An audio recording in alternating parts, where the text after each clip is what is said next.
If you're tuning in, this is still Good Morning Kenya, being the 7th of April 2022, where we're expecting the Cabinet Secretary, National Treasury, Ukur Yatani, to be presenting a 3.3 trillion shillings budget to Kenyans. KBC Channel 1 is going to be televising that particular presentation live.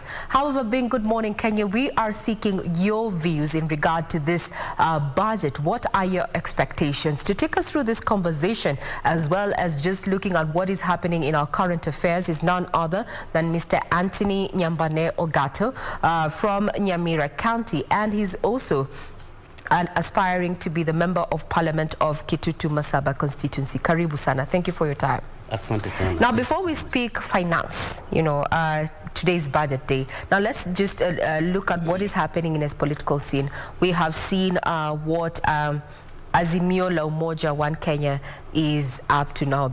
They're embracing consensus in as far as Nairobi County is concerned. We've also had talk there from aspirants and UDA in Kirinyaga County saying that, they are speaking in one voice. No one is going to disrupt their nominations and such. From where you sit in as far as politics is concerned, with this gravitation to consensus, why do you think we are getting to consensus ahead of the nominations? Thank you, Regina. First of all, my name is Anthony Nyambane Ogato, as you introduced me, and I'm one of the aspirants from Kitutu Masaba, Manyara County. I think it's very important to realize that elections period is very divisive. And the consensus is the way, as Azimio, especially Jubilee, they have decided to go for consensus. Without that, you find so many people, getting mad, and people trying to go independent. So many people losing, the party losing members. I think it's very divisive to go to nominations. And it saves the time, and also it creates some kind of harmony or relationship within parties. This period of elections is a period of high, I can call it a high tonnage, where everybody wants to grab support from the grassroots, and everybody, of course, thinks that he is the best candidate. But of course, this is one position, and the fact that it's only one candidate that the party wants to put forward who can at least deliver. Given from the history from the of our country, when you say, like, when the Jubilee Party was formed, there were so many people who were aggravated, and even those ones who thought that they succeeded later on came to find themselves in murky waters. So it's very important for now, at this time, for the parties, especially the Azimio la Umoja, which has so many parties in it, to get it right from the first note in nominations, because there are also other positions within the government once the party takes power that these other people can share for us to build our Kenya. Indeed, I like what Jeremiah Kioni said there in the story that we've captured there. Ndio mtu mwingine wa nje asipite katikati. They're calling the people to actually to the table, to the negotiation table, as he said, to avoid acrimonious nominations and also ensuring a win. We're seeing that this is, a political move on the chessboard there to try and come up on top, and that is in Nairobi County. We're going to be waiting to see what happens in the next few weeks, given that the deadline has been set for April 22nd. Now let's talk about the issue of security. Last week, Kenyans woke up to the news that an ODM aspirant, actually this is Thomas Omari, aka Sandona, yes, ODM aspirant of Bombaba, ward in Bomachoge, Burabu, actually died after a panga attack. And we also have Tuesday night, where an aspirant from UDA, Ali Moshtau, yes, was shot at the JCC Buxton in Mombasa. The issue, you being an aspirant, what is your comment around matters of security, especially the run-up to the elections and now when we are having these nominations? Regina, it's very unfortunate in our country that people are losing lives just because of positions, because political positions is just like a job, just like another, but it's in public service and is based on elections. Actually, security is very important for us all because we have to live to exist, and we want to, our families gets beaten so bad when they lose one just because of elections. Of course, if you look at these kind of violences, there are another side of just like the 2007 elections, just people getting lost or people getting killed when they are sleeping in their beds is very unfortunate. I will only call upon the government machinery, the security apparatus, to make sure that such kind of culprits are dealt with seriously, and of course the families get some kind of justice. It's unfortunate. I come from Nyamira, Kisii,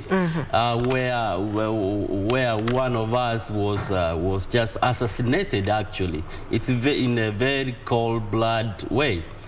I think it looks like it is a political move to eliminate competitors. And it's not so hard for the political, for the security apparatus to apprehend or to know this kind of people. But it's unfortunate sometimes it takes so long for these people to be apprehended. So I call upon our opponents, we as politicians, we should realize that politics is not the only option that you can do in life. It's not a matter of life and death.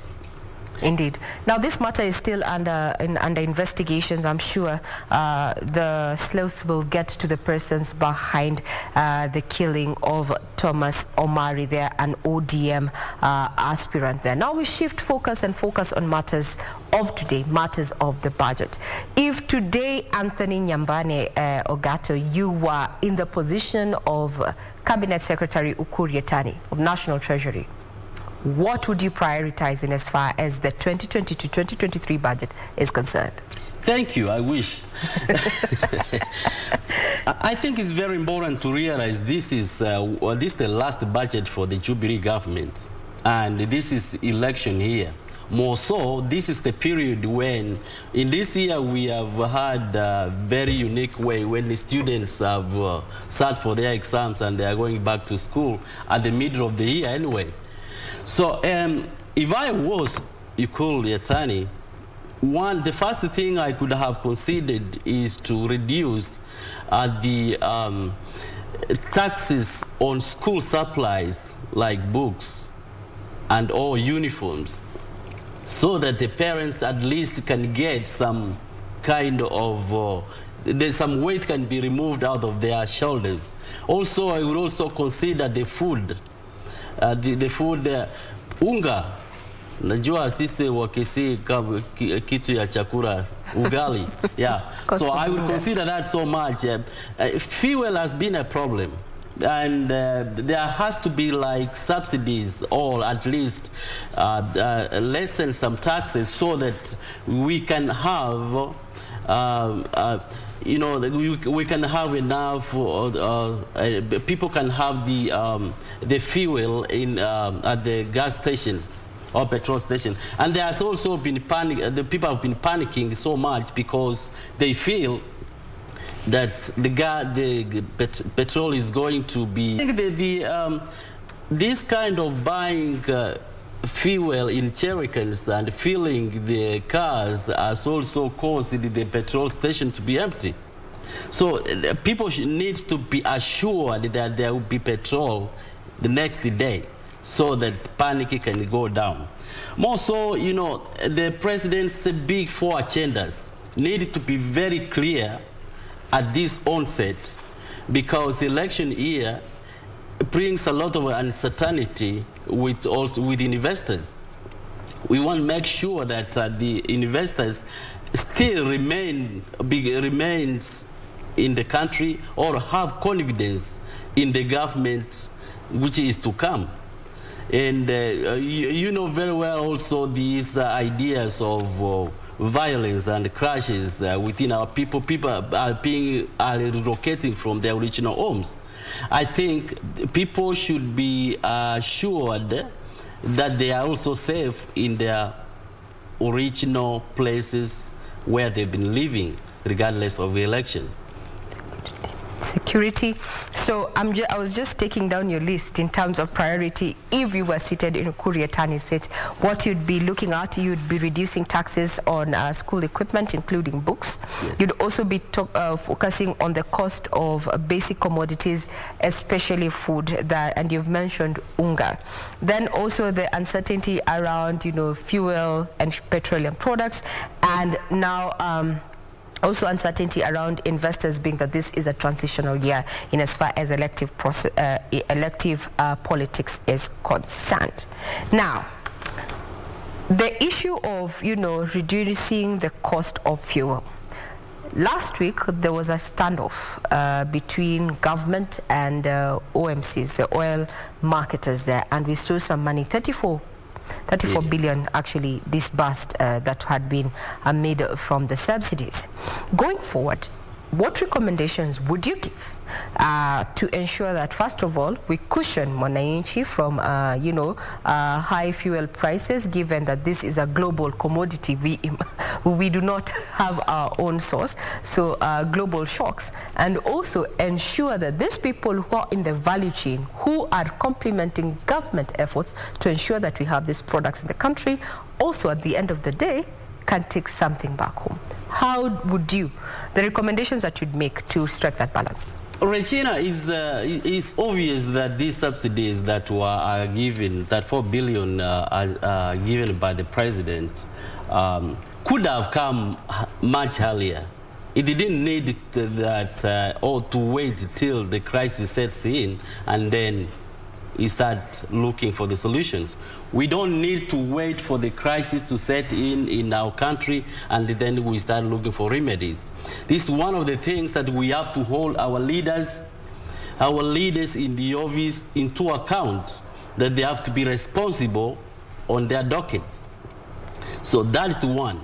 Secondly, I would say that fuel, being the most important commodity, we should be having the reserve. We should have a reserve that when such a period comes, the reserve should be released to the marketers so that they can reduce their prices. And also, some of the marketers also play it hard just to so that they can increase the prices. This has caused a lot of anxiety among the consumers. I hope there won't be increase of oil products, increase of prices of oil products, because that will really kill our people most. And especially, like the border industry now, most of them should be, this week they should be going hungry because they have been queuing at the petrol stations with the big jerrycans. And those are the subsistence consumers for this commodity, and they depend on their daily operations in order for them to put food on the table. You can also even imagine people in the matatu industry. Now the schools are going to open. We depend on these matatus and these borders. Then it means the fares are going to increase. Yes. That would be a problem. So I hope there won't be an increase of taxes in these oil commodities. I like what you have said. The ripple effect of the cost of fuel might actually affect everything else. And one of the issues that has also been raised by some analysts is that the government needs to come with a lasting solution when it comes to these subsidies, so that we do not have disruptions of the supply chain because of the ripple effect. So, well, if they did it deliberately so that they would have their monies out, well, I would say it's all fair in business. What can I say? But we are welcoming you to chip in into this conversation where we're talking about, budgetary expectations, or rather what are your budget expectations, given that we expect that this particular budget to be presented by Ukur Yatani this afternoon at 3 p.m. from Parliament buildings. Our Twitter handle is at KBC Channel 1. For now, we take a quick breather. We'll be right back. Thank you.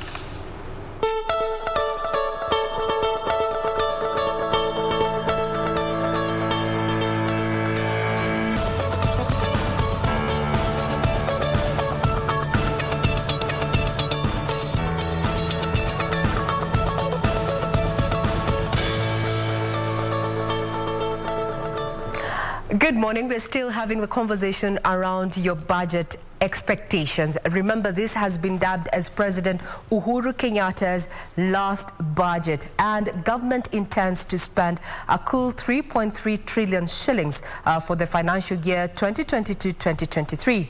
That particular financial year will be commencing in July. Some of the anomalies, or rather deviations from the norm, is that we are having our presentation of the budget being made 2 months earlier, given that this indeed is a transition year where we're going to be having a change of guard with, the leadership, given that we're getting into the elections, so to speak. And taking us through this conversation is none other than Anthony Nyambane Ogato, who is an aspiring member of Parliament of Kitutu Masaba constituency in Nyamira County. Karibu sir. So we've already highlighted what areas you would prioritize, and we've talked about you zeroing in on the issue of fuel. Now there's a situation that in this particular budget, the 3.3 trillion shillings budget, KRA is tasked with collecting a cool 2.1 trillion shillings. Do you think this will be feasible from where you sit? What's your opinion on that matter? I think at this time, being the election year and because of the COVID-19, which ravaged our people so bad, KRA should not be very aggressive in correcting this revenue, and should give some kind of tax breaks to the people, to the citizens, so that people can at least heal from the disaster that they were for the last 2 years. And being that this time is the election year, and at the same time, the students, children are going back to school, especially the secondary schools, parents are really hit hard. And of course, the economy, everybody has felt the pinch. So KRA shouldn't be very much aggressive in looking for these, for this, what they want to correct from the people. If they do, they're gonna hurt the people, and the expenditure will be low, or the demand will be low. People do not have the purchasing power. So I think KRA should at least treat people with some courtesy, so that at least people can heal from this. I know even you I'm really eagerly waiting to see what they're going to do in as far as, ensuring that there's more money in my pocket. Sure. So because the high cost of living is getting out of hand. But now let's rope in Irene Kamau, who is a director, Action Now Kenya, on Zoom. Irene, if you can hear me. Good morning, Irene. How are you? Fine, thank you, Regina. How are you? Great. Would want to know, what are your expectations ahead of the budget presentation this afternoon by Ukur Yatani, the CS, the National Treasury? I'm holding my breath, to say the truth. My expectations is that, and I would like to specifically speak about the issues regarding children in this country. We are at a situation in the country, Regina, where the inflation has hit so hard.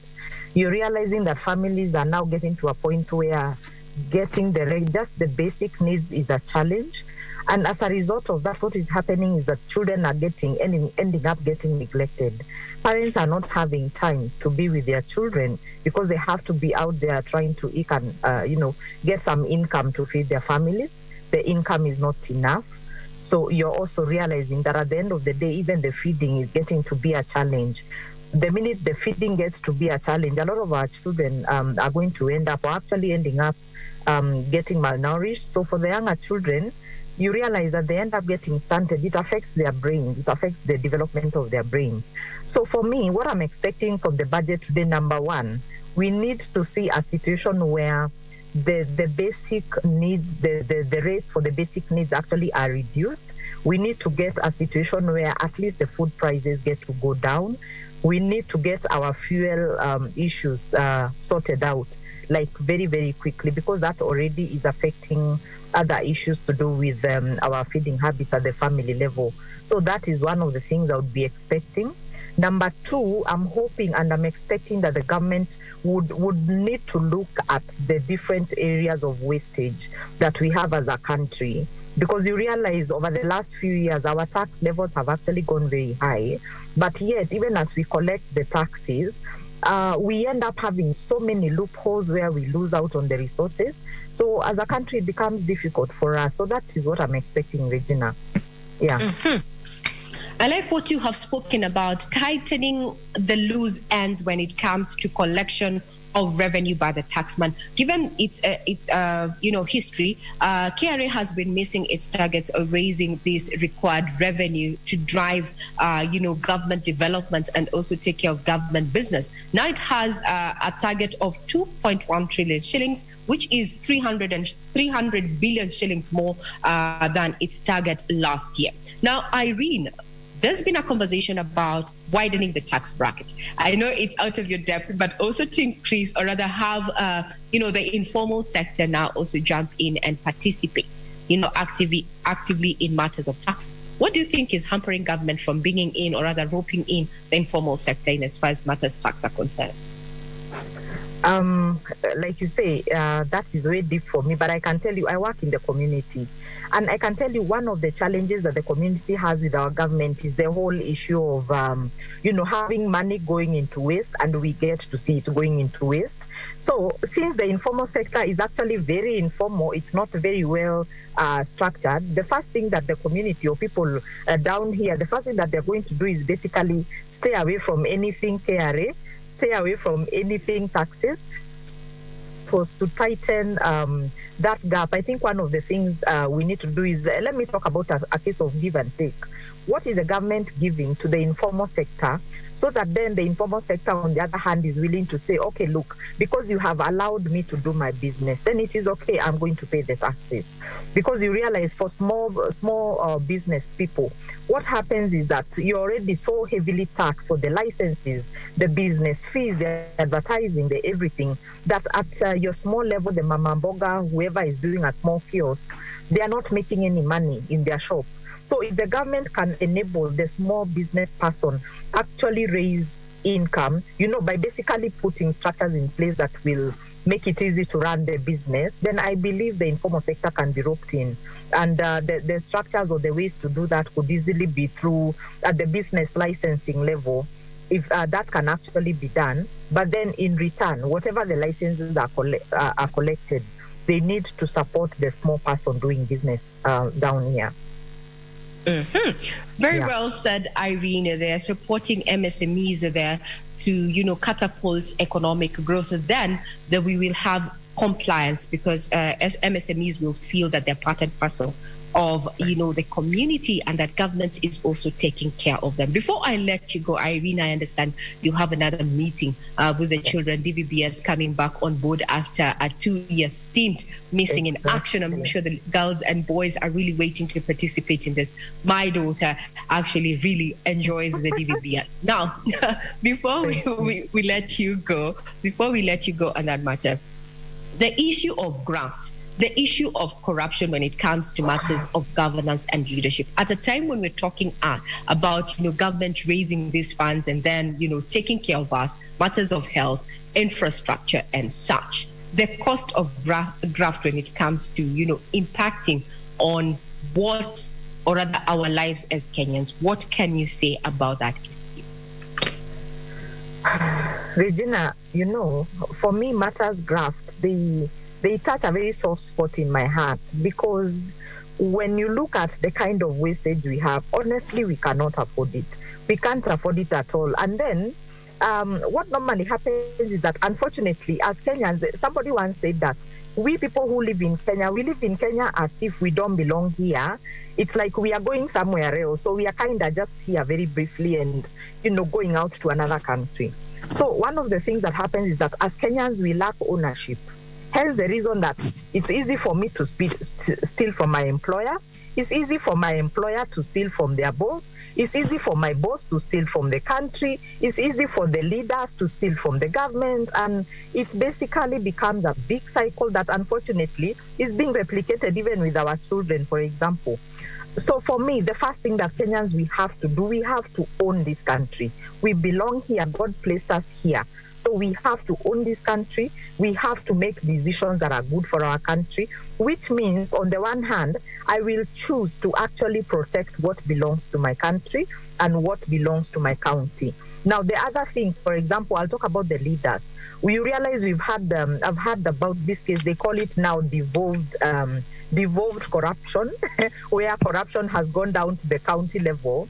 Yet at the point when we were doing the constitution, we were looking at having resources reaching the person right at the ground.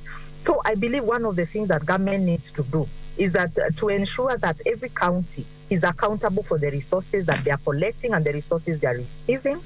And then after that is done, the other thing is that we need to have some level of accountability. In fact, let me call them firm accountability demands or requirements, such that for the county to receive their quota funding from the national government, they need to properly account for the money that has already been put into their kitty for that particular financial year. The wider government, on the other hand, it also needs to ensure that there is proper accountability. Endo needs to wake up and let's get people being accountable. Yeah. My take home from what you have said, Irene, is that we need to own this country. We need to loosen the loose ends, and ensure that whatever it is that we are generating trickles down to the very last mama mboga, so that at the end of the day, we pull together. And if the economy does well, it does it for everyone else. Accountability. I will use your term with a tinge of salt, devolved corruption. And I'd want to let you go off and join now, bring back Anthony Nyambane Ogato, who is an aspiring member of parliament, to now talk about the... Thank you very much for your time, Irene. All the best at the DVBS meeting. Now back to you, Anthony. That is Irene Kamau, who is the director of Action Now Kenya, saying that, Ukur should prioritize in his budget, the high cost of living, because parents are working too hard and have less time with their families, and it's becoming, difficult actually feeding these children at a time now we're looking at children who might end up being malnourished. But now there's something that she's touched on, the issue of devolved corruption. From a leader's point of view, when you're talking about fiscal planning, it's now we have to also plan for graft, as she said. Main boss, you steal from your boss, your employee back at home steals from you, the trickle-down effect. The issue of graft when it comes to fiscal planning. Yes, Regina, it's unfortunate that in our country, sometimes this kind of devolved corruption, as you have called it, begins from budget making with our politicians. Okay. And some of the leaders are always aware of what is going to come to their covers, and they have already strategized on how they are going to take it away from Mama Mboga or the common person. Regina, we have a beautiful country, and we also spoil it with our own hands. Some of the leaders in the office, of course, not necessarily themselves, but their close allies, have already strategized on how the money, when it is going to come down in this budget, they know how they're going to get it. Now, how the common person can protect himself, or how we, Mama Mboga or Baba Mboga, Baba Mkate, can also protect himself from such corruption, is by pointing out and being honest that some of the leaders, especially this election period, trying to get these elective offices, are not being sincere in themselves. Just for instance, just take for example, people who have background of corruption, or they have court cases pending. Just because they have not been proven guilty is not also a reason that they are not guilty either. But if we look into the way the political leaders gives hope to people, they can be told that, oh, we're gonna build a matoke industry, banana factory, avocado factory, things like that, bringing heaven to people which it never come. But when that money comes into their covers, that money is just twisted in another way. I hear you talking about the issue of integrity, that we need to elect leaders of integrity. Now, since you're a member of parliament, you're aspiring, member of parliament for Kitutu Masaba constituency, which happens to be in Manyara County. Quick word to those people who you want to vote for you. Quick word as you come. Bring this to a close. To the people of Kitutu Masaba, I humbly come to you and I humbly ask you that question the integrity of the people who are coming to you for votes. Not every leader has anything good or has good hopes for you. In Kitutu Masaba, use camera 5. That one is camera 5, so that they can directly get your features and know who is talking to them. That one is yours. Thank you. There are people of Kitutu Masaba. We've been electing leaders over time, and mostly we've been electing based on Naumism. That now means the people that somebody has been contesting so much and losing now, let's be merciful to him or to her so that he can also enjoy the covers, or he can enjoy the leadership. Leadership integrity is very important. And I ask our people also to see the Davidism in some leaders, that a leader can come once and you can see straightforward that the policies or the manifesto that brought to you will bring you some leadership. I come to you so that I can become a servant of the people. Servant leadership. That's what I'm bringing to you. And most importantly, I want to devolve all the resources that come to the 6 wards of Kitutu Masaba. That means, Regina, that the CDF kitty will be divided. At least every ward in Kitutu Masaba will get at least 5 million from the CDF kitty. So Kitutu Masaba receives about 147 million in CDF. So I promise my people that 5 million to each ward, which will be called a ward fund.